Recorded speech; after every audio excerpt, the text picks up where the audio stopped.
This week on the Linux Action Show, is IBM becoming big, bad, blue? Canonical wants to put Ubuntu One in your pants. Does the Ubuntu distro really have 12 million users? We discuss. Then we've got an idea that just might change the future of software development forever. Plus so much more. Oh, this week on the Linux Action Show.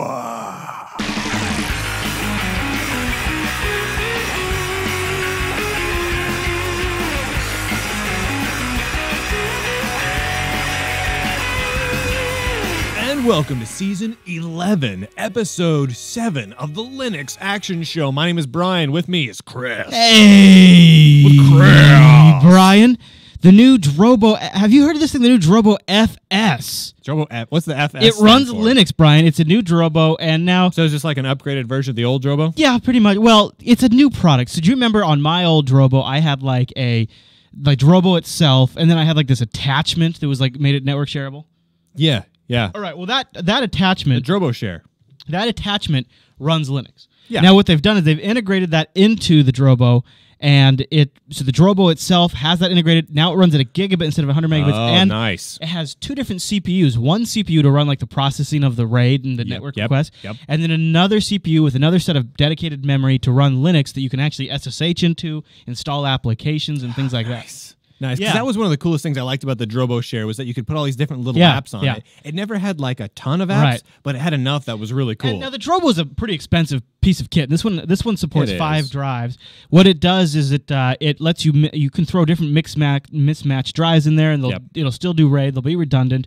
You can kind of just grow it as you need. You can slide out a drive down the road, maybe pull out a 1 terabyte, throw in a 2 terabyte. It just keeps growing and growing as you need more storage. You don't have to rebuild the RAID. I love the Drobo. It's really cool. It's expensive, and the performance isn't still where I'd like to see it with this one. If you get their Pro version, you can get about somewhere between 80 to 100 megabytes a second. That's fantastic. That's fantastic. But that's the Pro version. If you get that's this one, that's like the 8 drive bay mega one, right? Yeah, exactly. This one just does 5. This one will do 30 megs a second.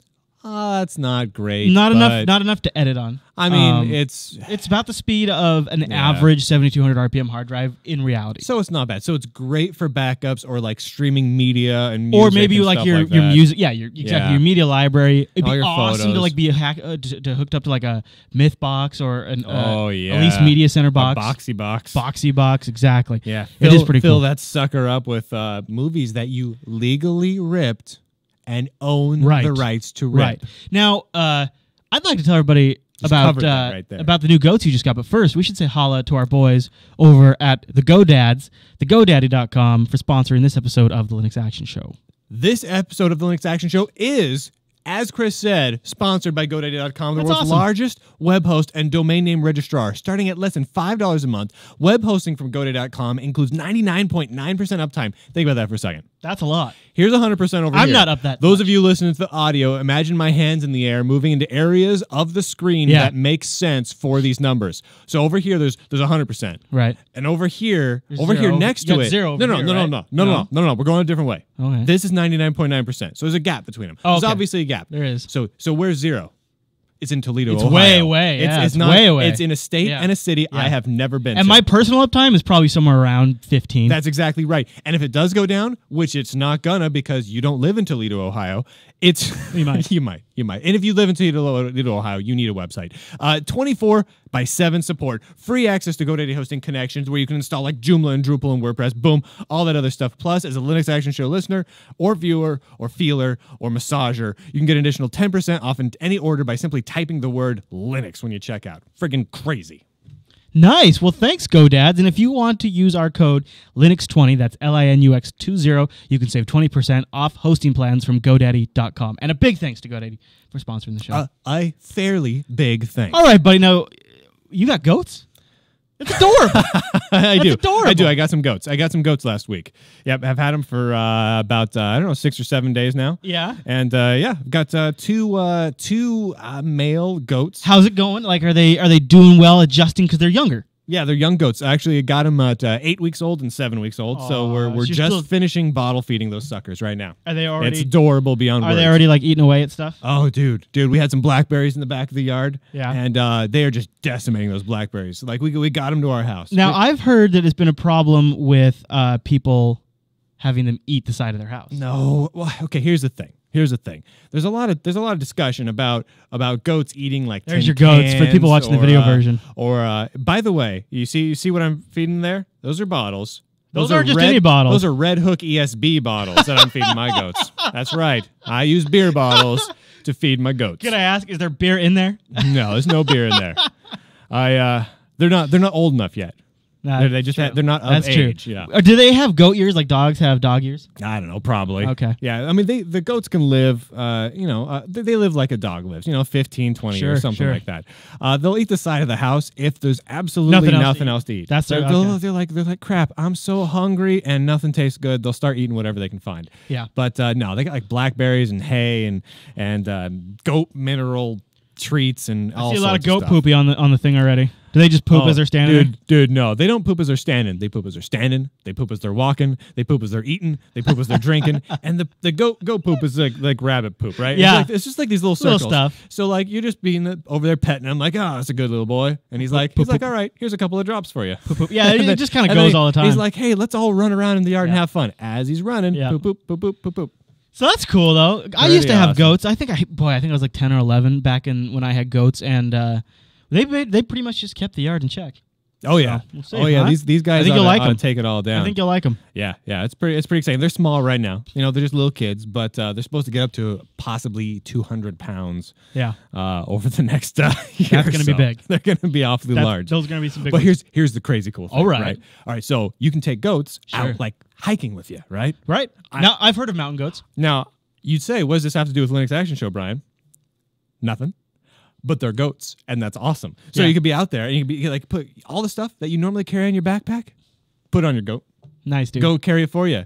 Just eats whatever it finds along the way. Sure. Poops on the trail. Fantastic. Hey, speaking of Linux, there's a little bit of Linux Fest coming up. Oh yeah, we got 2 weeks. It is April 24th and 25th up in Bellingham, Washington. So if you live in Washington or British Columbia or Idaho or Oregon, even you need to get your hiney on up to Bellingham, Washington. We'll be up there both days. I'm actually going to be speaking on both Saturday and Sunday in the morning.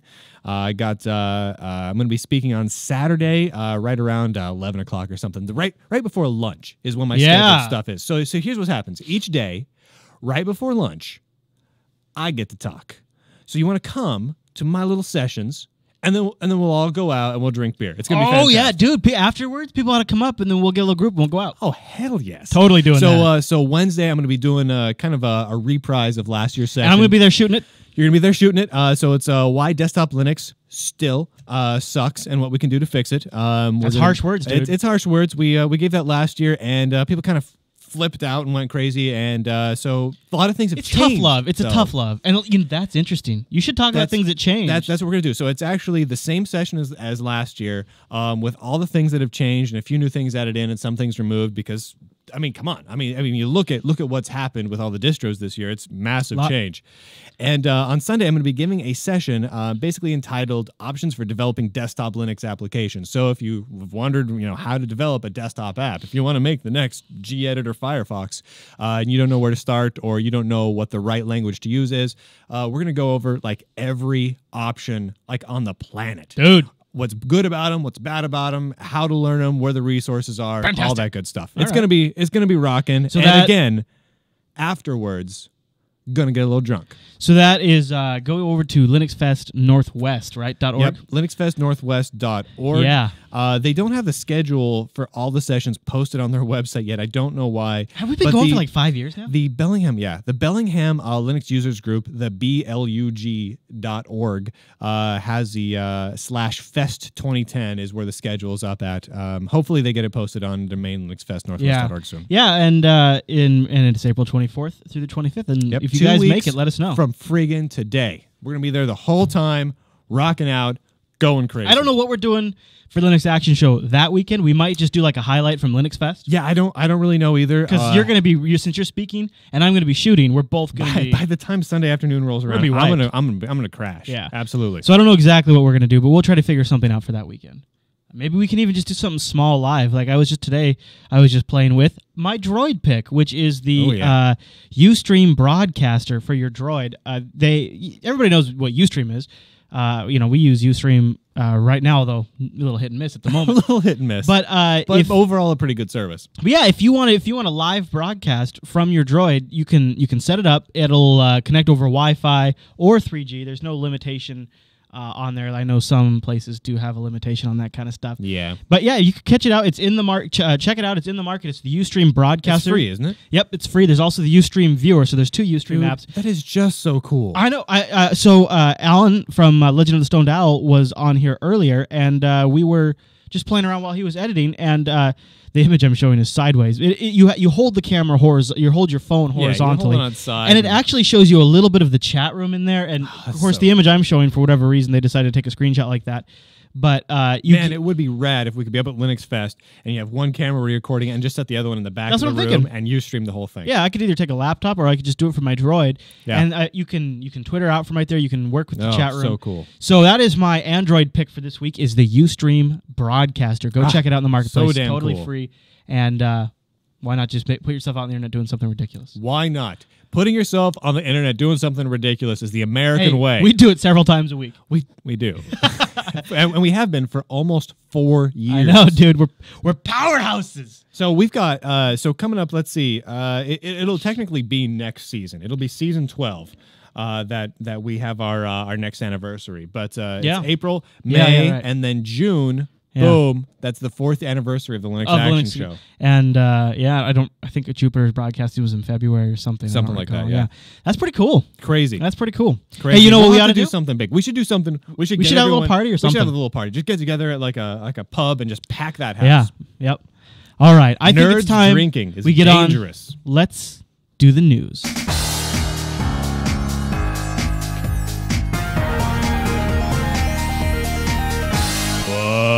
What's new in the news this week?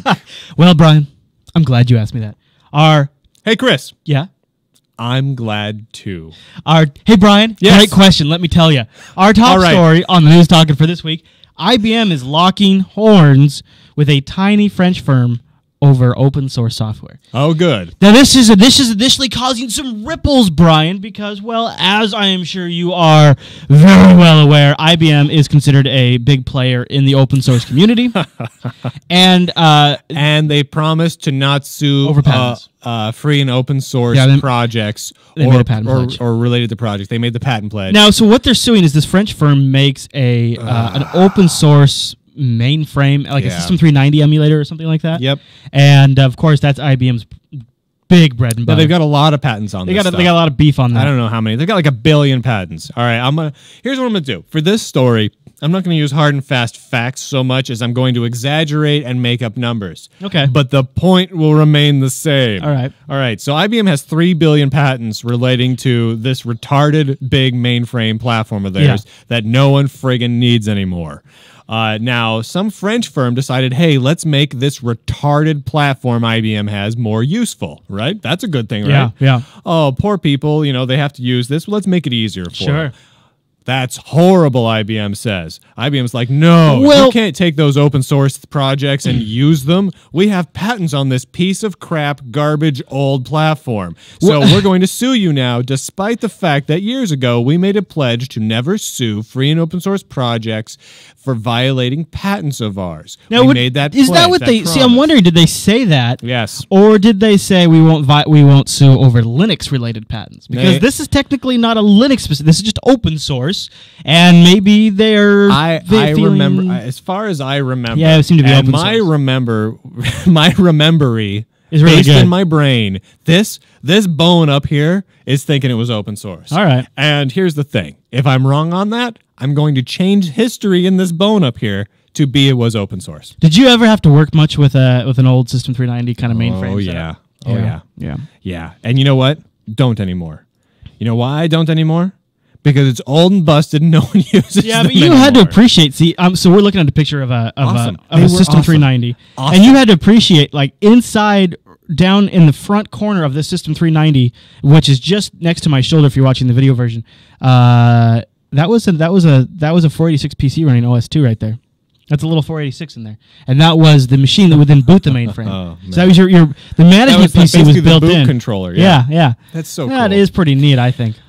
So people in the chat room are already discussing this a little bit. So someone's saying in the chat room that there was only specific patents covered in that pledge, and that not all of these are covered. Here's the thing: still a royal dick move. Doesn't make a whole hell of a lot of sense. It's a tiny French firm. Not cool with it. Yeah. Well, I mean, maybe IBM hates French people. Well, It's that's fair. entirely possible. I can't blame them for that. you know. I mean, they are in Europe. Philip Seymour Hoffman That's all I got. in the chat room says that IBM is full of hosers. Oh, that's That no, kind no, of- no. That would imply that they're Canadian, right? Yeah, Yeah. It could I be. don't. Are they? maybe. I don't think so. They probably have people in Canada. They are international. I think and they it's- make business machines. It shows. I think it shows that IBM still, in a lot of ways, remains out of touch. They're doing a lot of amazing work.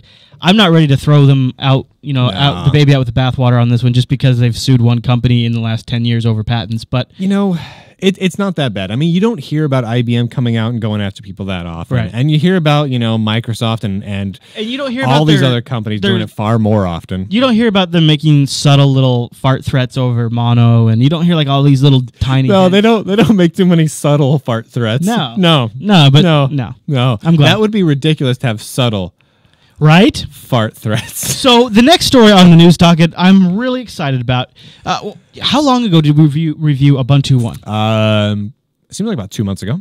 Okay, so 2 months ago in our Ubuntu review, One has come a long way. a huge long way. They've been cranking on this thing. Let's see. 2 months ago, when we talked about Ubuntu One, it was mainly just a Dropbox competitor did file sync. That's all it was. It was a Dropbox competitor, but it only had native syncing on the Linux side of things. And we said, if this would be awesome if it delivered on what the Apple's promise of MobileMe and iDisk, and Yeah. where you could actually sync all of your settings. Yeah, your music and settings and mail and everything else Yeah. across many devices would be awesome. It'd be amazing. Oh, it'd be killer. And so they've taken that step now, and what they're partnering with a firm who has an open source backend, though it's still all you have to pay for their software and their service. Sure. But they're going to integrate in mobile phone syncing, and we're talking a lot of different phones over the air syncing now with Ubuntu One. So your Ubuntu One service is going to sync with your contacts. I would assume initially it's going to be Evolution and Thunderbird. I'm not positive. But still. Pretty interesting, on. though. It's an That's interesting awesome. direction. And did you also know that? Even if it's just Evolution, even if they just pick one, that's still great.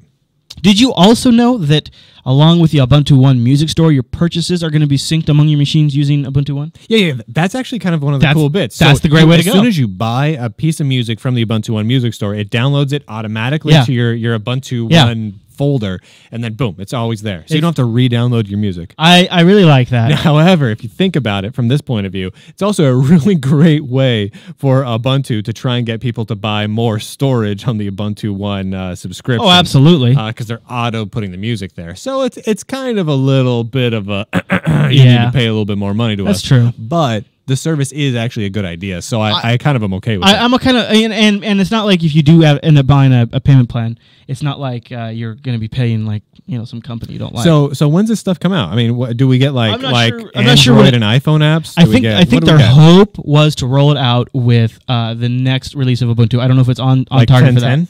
that. No, No, this yeah. coming 10.04. But I don't know if they're going to make it for that. Because I mean 10.04. I mean we've only got 2 weeks. Yeah, it's close. Yeah. It's or Well, 2.5 weeks. they're revving the feature set of Ubuntu One independently from Ubuntu, but it's ideal if the two Chat things. room is saying it arrives on launch with 10.04. I I haven't heard that officially yet. I don't know. I know that's what they're saying. I don't know if I believe it. They've got a screenshot. Yeah, well, the reason why they might actually make it is because they're rebranding the Fun Mobile or something like that. Funamble. Yeah. Funamble. They're and Yeah. they're gonna have an iPhone app. It's gonna sync over the air. You don't have to have an app either. There's No, it's like cool. with the Droid, you're gonna have Droid service sync for it, issues. yeah. And yeah, all that kind of stuff. Yeah. Super great integration with Ubuntu One. This is a great step. The music is a great step. And I want more application settings.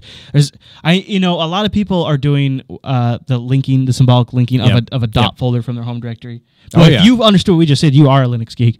Anyways, I have to do that. Like I do that. All of my machines are all linked that way. Yep. I mean, because you have to. Because I mean, how often do you blow away your install because, oh my gosh, you have to try out a new distro or a new version or a beta or something, but you can't lose your home folder because otherwise your whole head will melt because you can't lose your home folder. No, I really at this point, It's been so long since I've reset up my home folder from scratch. Oh, dude.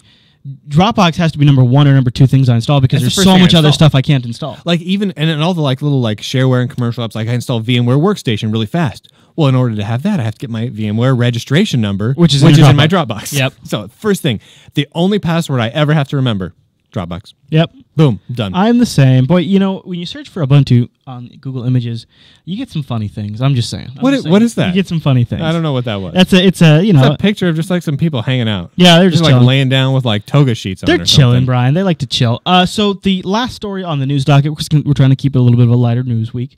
A little bit. Just we got stuff. We got the future of the entire development of the world ahead of us. Software development futures stuff. Can't talk about that much news.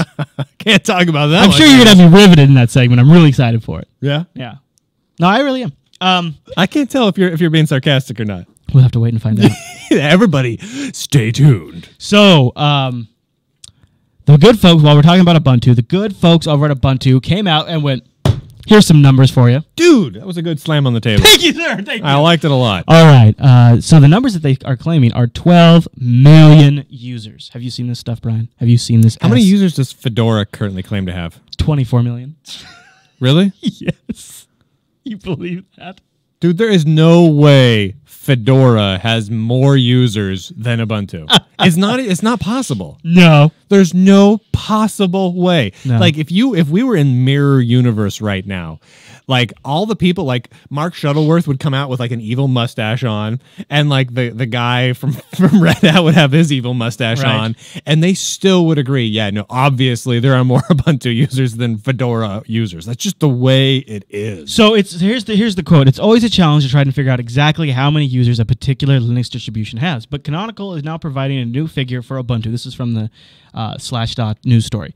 Canonical is now providing a new figure for Ubuntu that said it is 50% more than what they were claiming just 18 months ago. We have no phone, home or registration process, so it's always a guesstimate. But based on the same methodology we came up with for the 2008 number, our present belief is that it's somewhere north of 12 million users at the moment. That's a lot of users. That's the new vice president for OEMs at Canonical. He told this to internetnews.com, and then Fedora had a response that claims 24 million. Yeah. So here's the thing. They're big numbers regardless. I believe the 12 million. That seems about right. You know, they're not going to come out and say we have billions and billions of users because that would just be ridiculous. Right. They're not obviously also not going to have 1,000 users. They've got a lot. 12 million seems reasonable. Fedora coming out and saying, we're twice that. No, you have 2 basketballs. I have 4 basketballs. I have 4 basketballs, guys. My bike goes twice as fast as your bike. Right. Honestly, that's what it sounds like, and there's possible, no way. It's possible that because of Fedora's association with Red Hat, there's some people that just naturally try Fedora out as like the first distro. Sure. But you'd have to somehow figure out their associate because it's not apparent at first. No. And you'd have to be in the Linux news world to know that. Yeah, and if you're involved in the Linux world, you know, down in your bones, like your leg bones know it. Yeah, the little stupid bone at the end of your pinky, like, wow, what is that bone called? It's like goes from like this knuckle to that knuckle. It's like, stupid bone. It's not even a friggin' inch long, bone. but that bone's like, yeah, duh. Like a Ubuntu has way more than Fedora. Yeah, I know. Well, and you know, I mean, who are they trying to fool? Yeah, as Conan Kudo in there or whatever his name is says that in the chat room, you know, we don't know what their sources are for we don't know. Fedora's numbers. The reason why I still don't believe 24 million, but the reason why I'm more inclined to believe Fedora is they based it off of stats from their updater, right? Which is where I assume Canonical is also getting their numbers. Here's the problem, though. Aren't they just basing that off IP hits? Yeah, but I go through a lot of IP addresses, and I don't run because you're on laptops in your different locations. Fedora. So, but I have run many different releases of Fedora a little. So, you know what I mean? To test them out and everything else. And if you're on your laptop, you might do it at work. Count for about 500 Fedora installs if that's the route they're going with. Yeah. Yeah. When the walls fell. True enough. Shaka. All right. So, we'll see. I think it is big. If nothing else, at least they're not in the thousands. Yeah, no, Yeah. it's good. I It's would good believe- numbers. You know what? If Fedora did have 24 million, awesome. That's just more Linux users. Amen to that. That's all right with me. Word, dude. I just don't think that's true. Well, I mean, think about it. We do have 2 billion people to watch this show, so the number they got to come from somewhere. We don't have 2 billion people watch this show. No? We're up to 4 billion now. Oh, sweet. I haven't checked no. the numbers in a week. No, Nelson's rating came out. Oh, nice. Updated. You know what happened was the Terminator, the Sarah Connor Chronicles got canceled. Oh, so all the 2 million people that were watching that show were like, "Oh, I love the Linux Action Show. that makes I sense. gotta go back to watching that." That's a good bump. Yeah, it's a good you bump know, for us. that's why we're so rich. God. All right, Brian. Oh, That's all the news biting satire that makes my soul cry. for this week.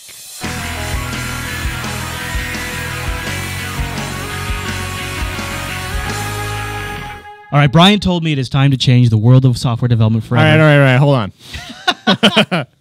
I know we were going to let you intro this little segment. Yeah, but we- I was going to talk. Yeah. I actually, this is a broader topic. This is a broader Are you changing the topic. world of development forever? Yes. Oh, so I was doing a great job is what you're saying on my intro? All right. Now hold up. So Brian tells me Hold it's up. going to be the most amazing Hold up. software change development I'm thing ever. going to run a few things by you. All right. I want to hear Now, this is what your something thoughts on you've been something. talking to me about on and off for a couple of years, right? Yeah, Yeah. couple of years, and Okay. this is a project I've been working on for quite a few years, and there's a lot going on here. We'll get to that in a minute. Go. So, there are problems bringing people working on a variety of platforms to Linux, right? Sure. Like if you're trying to get game devs to come to Linux, it's kind of hard because Yeah. it's a big investment. Right. People like, let's say they make Photoshop, Workflow changes, all kinds of stuff. make an application, or just like a custom business app for like your work. They made it for Windows in like C++ and MFC and Or some Visual other Basic, come on. crazy thing. Yeah, right. Even if there are tools available to make porting it to Linux a little easier, Right. Like Mono's available and Okay. Real Basics available for VB stuff, and Gambus is available for VB stuff and things like that. It's still a pain in the butt. It's still a lot of work, and it's still kind of annoying. So that's a problem. Would you say that's a problem? I would say it's a big problem. And if you're a primarily Linux geek and you need to do development for work, the exact opposite problem is true. It's hard to develop on Linux for the other platforms. There are some Yeah. cases where it's not so bad. Like if you're doing a lot of PHP and JavaScript stuff, it's a little easier. Yeah. If you're doing pure Java work, it can be Right. a little easier, but still pain in the butt, right? Does that seem like a pain in the butt to you? Big pain in the butt. All right. So that's settled. And whenever you make That's out something a there. pain in the butt, it's usually the first thing people scratch off the list. It's no good. So here's the other thing. We'll just put that out there. Everyone let that soak in. There it is. Is it in your heads yet? Yeah. All right, cool. It's kind of like a marinade. Now, you remember the future? Yeah, it's Yeah. sweet. Let's say, remember like Minority Report? Remember Yeah. the movie where they had that really cool screen and you're just dragging like stuff around. You're like, here's a picture, and I want that picture to go through an image processing thing. So you just draw Drag a it line over. from the image, boop, to the image processing thing, and it does things, and boom, future. Connect the dots kind of a thing. Basically, it provides you with an environment that you are creating your own software solutions in as you go. Oh, okay. Visually, right? All right. Did you see in that movie, or in any movies with cool little stuff like that, Tom Cruise ever write lines of code? No. You know all those really stupid movies like Swordfish and everything else where they're like, oh my gosh, we're hackers. Yeah. Yeah, but instead of actually sitting down and writing code, or even in a friggin' terminal, they'll be like, have like these bar graphs, and they'll be like, okay, swoosh, drag a line from the server to the destructo skull, and suddenly the server comes Okay. down and they hacked in. Sure, You know what I'm that talking about sounds here? probably. Doesn't that seem more future-y to you? That does seem like the future. All right. Now, I've been doing a couple episodes of code with Brian. Sure. Haven't done a lot of them. No, a handful. Want to do some like more. 6 or We've 7, done some- right? Yeah, done a couple of them. And one thing that I kept getting asked was, for like good like visual development environments for like Python or something where you could Yeah. create nice little Python apps or things like that. And this really kind of hit home with me.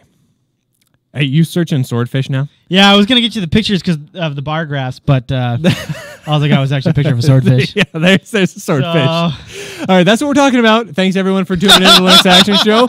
Swordfish. No, so okay. So this has got me thinking, and pull all of those ideas together. I know those seem like a lot of different, disparate ideas. All right. Now, wouldn't it be cool It would be cool. to be able to write an application 100% visually, so that there is no code? No code? Not in terms of a written language, but you are literally just drawing your functionality out.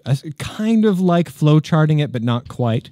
But just drawing your functionality and just creating it. Then once it's created in a visual way, you can then save your application to a variety of different platforms. So, for instance, what if you want to make a Python and GTK application? Well, you just click, project, export to Python GTK.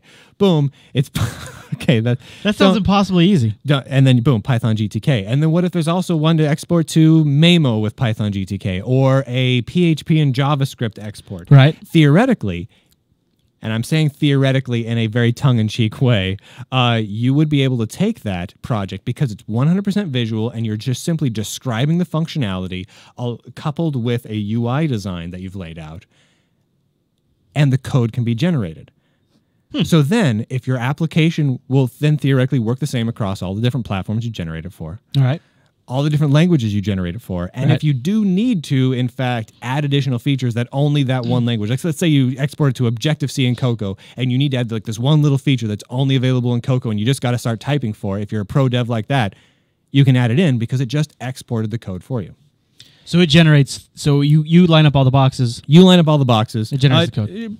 Just so we got a visual example here of like what it is I'm talking about. Yeah. So this is like the simplest possible example of a portion of what an application would be I'm talking about. Okay. Literally is, so you take a window, you drag a window to a view. So you've got this little box there that's just like a hello world window. This is like the de facto hello world type application.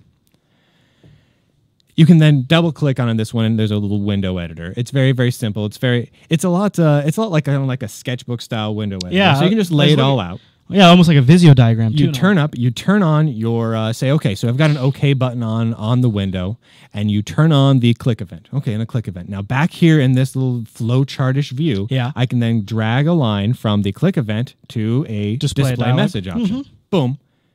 Now when I click it, it'll display that message. And there's another little configuration box to display that message. The code's already written on the back end. It says, so at some point was the code written for the message box? So whenever someone's lying at the code, it already knows that code? It actually, so currently it's set up, and this is an actual product, I should say, or an actual thing I've developed over the last few years that I call it the Illumination Software Creator. There were basically, so like that message box, right? So a simple message box is only a couple lines of code. So it's a very simple example. But that message box object actually creates the code necessary in Python GTK or in JavaScript or whatever language in the future that we want to add in. Okay. And so as time goes on, we can just simply add additional languages to the option, which means Android applications, iPhone applications, etc. You always use the blocks. The blocks stay code behind the blocks change forever. End of story. You don't have to port anymore. The only thing you'd have to change is the user interface. And the user interface would stay the same. The only thing that would change is versions of the user interface. Right. So check this out. This is what makes me really excited. Go for it. All the code stays the same in that the code is visual. Right. That's awesome, right? Yeah. Because all the things are still linked to the same boxes. Let's say you make a text editor. Okay. Let's say you're making essentially a version of gedit, right? Yeah. Or a text editor, or whatever notepad type app. Yeah. Now, obviously, that functionality is pretty simple, right? It is. The only thing that's really going to change if you're porting, say, from a desktop version to, say, let's say an Android version, is the screen size, the general button layout, that sort of thing.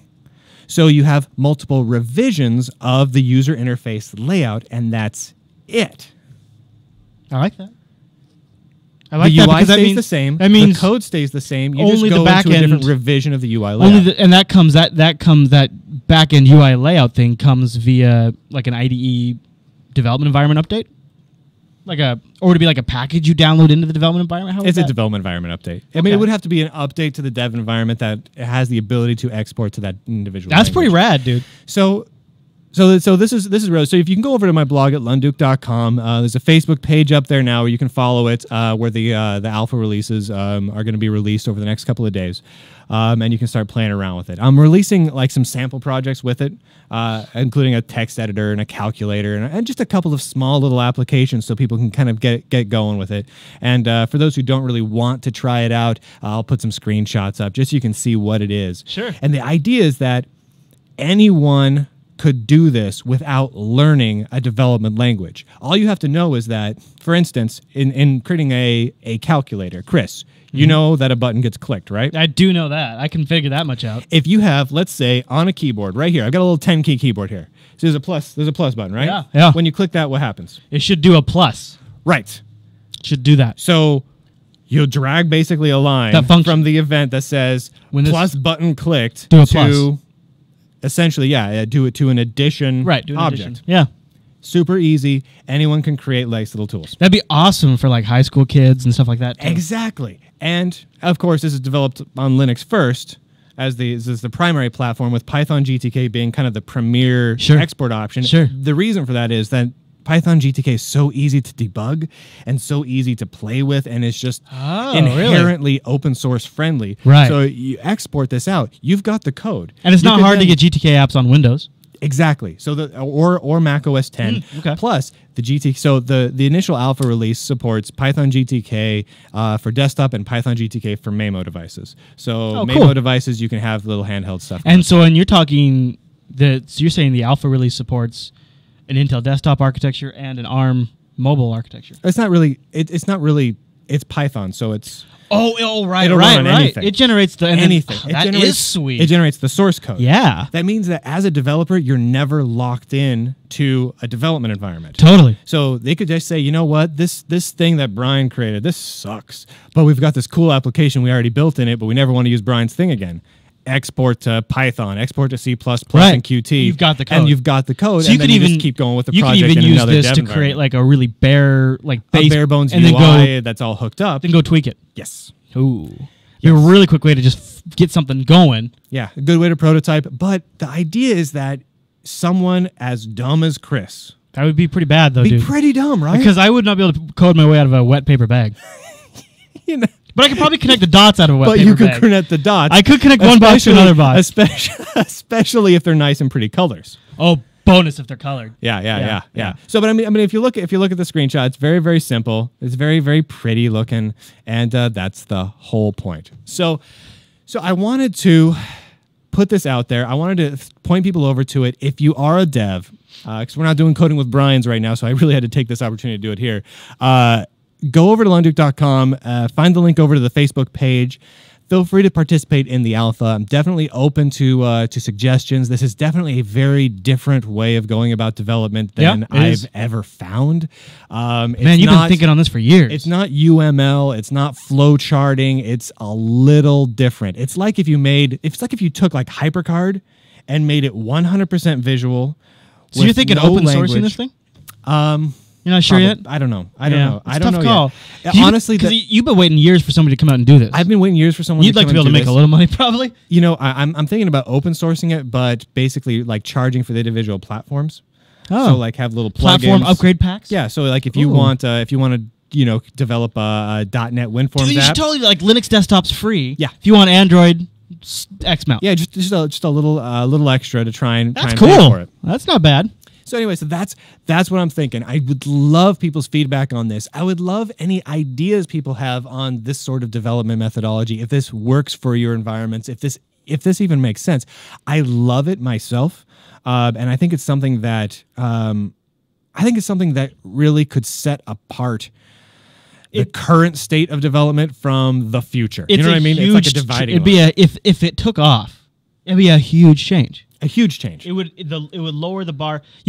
Honestly, there's a pretty good chance that, just like really extending this out, like 15, 20 years down the road, you'd probably be putting yourself out of work. Here's another good example. Chat room mentioned iPhone OS 4, right? So Apple came out with, let's not talk about Apple too much, but they came out with new iPhone OS. Part of their EULA basically says that you can't release applications not made in Objective-C and Cocoa. So things like Runtime Revolution or Adobe Flash and Flex, you can't make those applications and get them into the Apple App Store currently. I mean, they might make deals with some other developers. They might make it work. But who knows? They might license it. But. However, with this sort of thing, you could develop it in this, export to Objective-C Cocoa. And then bring it into Xcode. And then compile it with Xcode. That'd be totally legit, right? Right. I like that. 100% legit. And it would be a native Objective-C Xcode application. Nice, buddy. So that's what I'm saying. So we get the benefits of all the platforms. We get complete portability. And if in the future... Why do you suppose nobody's attempted to do this? Is it a lot to take on? It is. Yeah. It's taken me a long time to where I've been putzing with this forever. Yeah. But it is a lot to take on. But honestly, I think people were afraid to try something like this. There are things like UML, the Universal Markup Language, where you can visually describe some like basic logic. Okay. That doesn't work for actually generating a full application. It's not designed for that in mind. Flowcharting an application, that doesn't work either. That's just for planning, right? That's just for, right, that tells you what the logic of an application is. You know, you can say, okay, you know, you can describe itself. Oh yeah, I flowchart things out sometimes. So, but this you're essentially building the flowchart as you make the app. Building blocks. It's like Legos for software development. It's actual small building blocks. God, you know what I want? Flowchart. Like for me, when I do a network documentation, I have to make a whole chart. And wouldn't it be nice if I'm making a line that says, this is the router, and it has a line that connects to the server. Oh, so this server's automatically, its default gateway is this. You're doing that only with software, right? And that would be so nice. Yes. Yeah. Yep. That's pretty cool, dude. So anyway, I'm interested. That's what it is. If it takes off, on my blog, we ought to have a challenge. See if I can make an application. Dude, you absolutely can. Dude,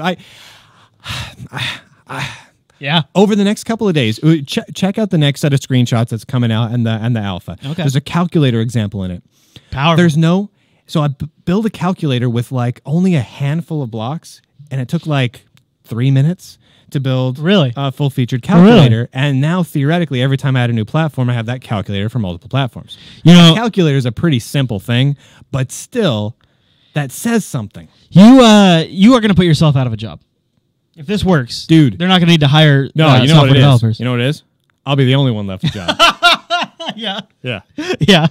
Brian just decimates an industry. This doesn't get rid of software development. No, because there's always different stuff for different stuff. But this is going to make it so, you remember back when you were in school? Not every solution's for every And problem. they had HyperCard going around. I was just going to say HyperCard. This replaces things like HyperCard. This also replaces... It's like the next generation. This also makes it possible for you to sit down and create I used to make HyperCard applications for your phone, for your desktop, that do whatever you want. That was just it. It was like in school, I would make... They had a computer class, and we'd make HyperCard applications. Yep. Yeah, I could run on a Mac.